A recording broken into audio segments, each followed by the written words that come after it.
Hey guys, today I'm going to show you a recipe for a really good soup to make. This is not a crock pot soup. I'm sure it could be, but this is how I make it, just on the stovetop. And it's a mini beef meatball vegetable soup. So it's awesome for the winter or the fall, anytime it's chilly.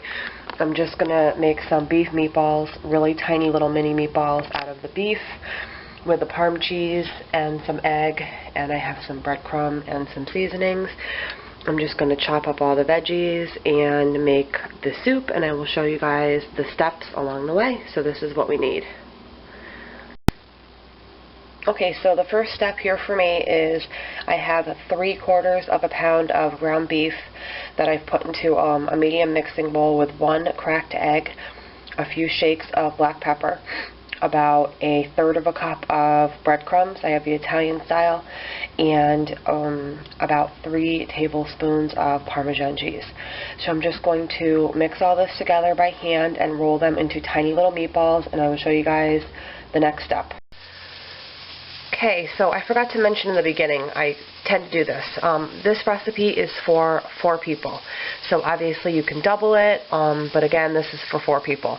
So this is the amount of veggies I'm going to be using: 2 celery stalks, 2 medium carrots, a medium to large zucchini, a small onion, 2 small potatoes, and then when I cut up all the broccoli, I won't use probably a lot of the stem, but that's probably about a 1/2 cup. Again, this is for 4 people. You can mix and match any vegetables that you like, but this is just what I'm using today.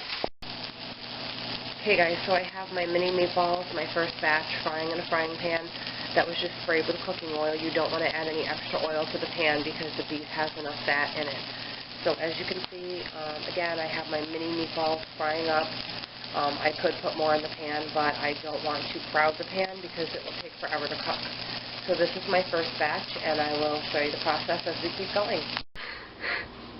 Okay guys, so I have all the veggies that I showed you cut up, and I have put them in this big soup pot, and I'm just about to turn the heat on about medium-high with some extra virgin olive oil and get the veggies cooking down. Right next door I have my mini meatballs. It's hard to tell on camera, but they're really small. They're definitely, like, bite-sized or a little bit smaller. So those are about 75% cooked. I just wanted to get that nice crust on the outside, and I will throw them in and show you how it all comes together. Okay, so I have my veggies working on medium-high heat, and I added, like I said, olive oil, and I added some dried basil from my garden, some parsley from my garden, some salt and pepper. And I also added just a splash of my chicken broth because it looked a little bit dry, and I didn't want to add a lot of oil.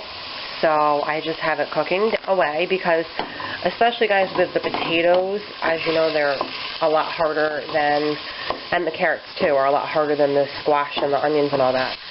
So I just want to get a nice, flavor. It's sort of a way of building the flavor of the soup. Yeah, you could just throw all the veggies in and pour the broth on it and just let it boil. But I like to do a little bit of a, pan cooking it, if that makes sense, before adding all the liquid and just letting it kind of simmer away. I think it just gives it a better flavor.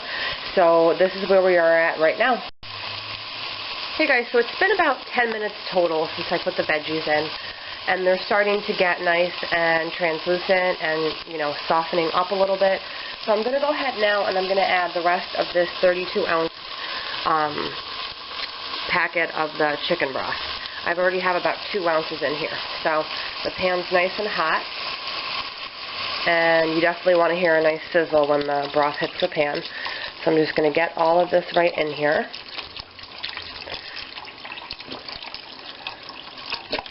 And then just see what we're working with as far as the amount. We want every last drop. Okay, so I'm going to put the heat on high because we want to bring this to a boil. And it looks like I'm going to need a little bit more chicken broth. And normally, like I said, for 4 people, I would put this, which is 32 ounces, plus half of another one of these, so another 16 ounces. But I actually don't have any more of that chicken broth. So what I'm going to do is sort of make my own, if you will. I'm just going to use 2 cups of cold water, and like I said, I don't have any more of this, so I'm actually going to use the chicken bouillon that I happen to have left over from a soup mix that I bought a few months ago. I can't remember what soup mix it was. I think it was Mrs. Grass, but I'm just going to go ahead and pour almost all of this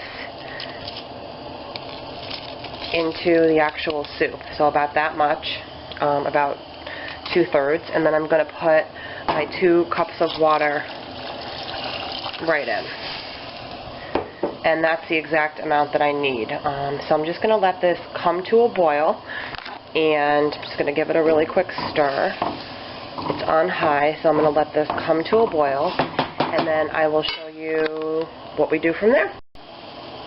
Okay guys, so as you can see, we are boiling rapidly. So now what I'm going to do is go ahead and add the meatballs that are about 75%, so 3/4 of the way cooked, right into the soup. And I just dropped one, so I need to retrieve that, hopefully.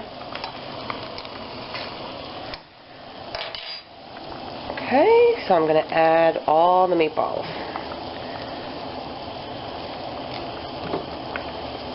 And they will cook, obviously, the rest of the way in the broth. So I'm just going to give it a stir. The meatballs are all happy in here. And now that it's boiling, I'm just going to let it boil for just a couple minutes. And then I'm actually going to turn it down to like a very medium-low, actually almost a low setting. And just kind of let it simmer away for about 30 minutes. And then we will be ready to serve. I might throw some pasta in towards the end. I haven't decided yet. It depends on how much the soup thickens up. But yeah, it's just such a great soup for when it's cold out. It's really good to freeze, like if you make a double batch and then you freeze half, there's a whole dinner for down the road. It's really good to give to somebody who maybe isn't feeling well, just things like that. I just love soup. It's such a comfort food to me. And again, the great thing about soup and this recipe is you can really alter it however you want. If you don't eat meat, don't add meat.